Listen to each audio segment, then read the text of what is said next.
Hi, my name is Delina Karimi. I am from Ethnic Studies class, and my professor is Dr. Hussein. Today, I want to discuss understanding racism and the importance behind racism. For over decades, we have lived in a world filled with racism and avoid that we know racism is there.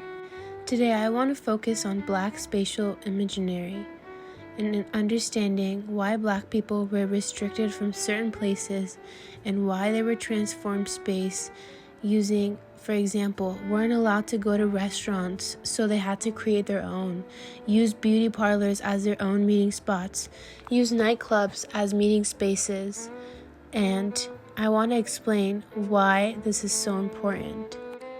For over decades, children of color weren't allowed to attend white-only schools. They didn't have a way of catching up. These schools would be offered over the summer. School in Mississippi was popular. Educators came all over the country to help class for free children and adults to study their own history.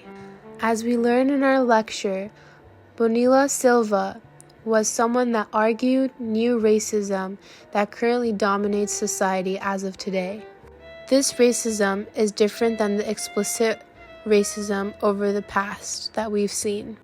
Understanding racism, we can understand something that happened for decades over the past of our course of this country, which was redlining, which meant a loan that was given out was only given to white people in certain areas, and people of color were not able to be given this amount of money and were not allowed to get loans in good neighborhoods with better opportunities.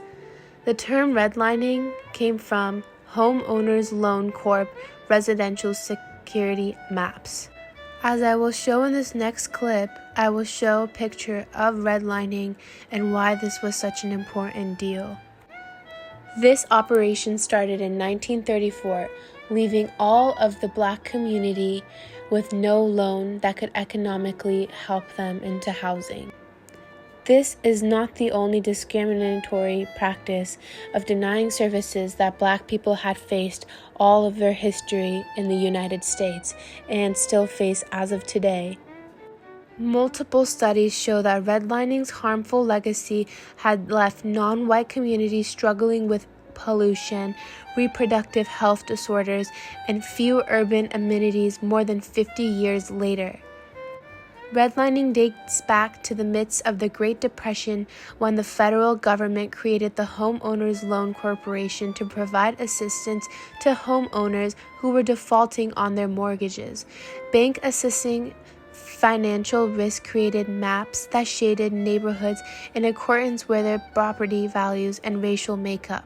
Over 60% of previously degraded communities remain non-white. People of color are disproportionately exposed to greater levels of air pollution despite overall improvement in air quality. You may ask, how does this relate to redlining? Well, this relates to redlining because it is the source of why they were suffering from air pollution. If they had the extra help, they would have maybe not suffered from air pollution, and if they had had the opportunities that white people had, then they would not be suffering the way they did. Adding on, a different type of discriminatory that Black people face was housing discrimination, which is an example of racial project. Understanding housing discrimination is very important because it relates to redlining, and it also relates to understanding racism and all of the other things that came with it for the people of color back in the day. Housing discrimination illustrates how racism is embedded in systems and institutions. It's not just about individual prejudice, but about policy and practices that contribute to inequality. Housing discrimination against Black people is a cornerstone of systemic racism, illustrating deeply entrenched and interconnected racial inequalities. Addressing this issue is essential for creating a more just and equitable society. The way we can bring a change in understanding racism requires being involved in education, as we are right now, community engagement and personal reflection, being able to understand the importance of inequality and racism is so important, and bringing a change in this society and bringing awareness to what has happened in the past is very important to a change in our future. Thank you for watching my video. I hope you guys all enjoyed.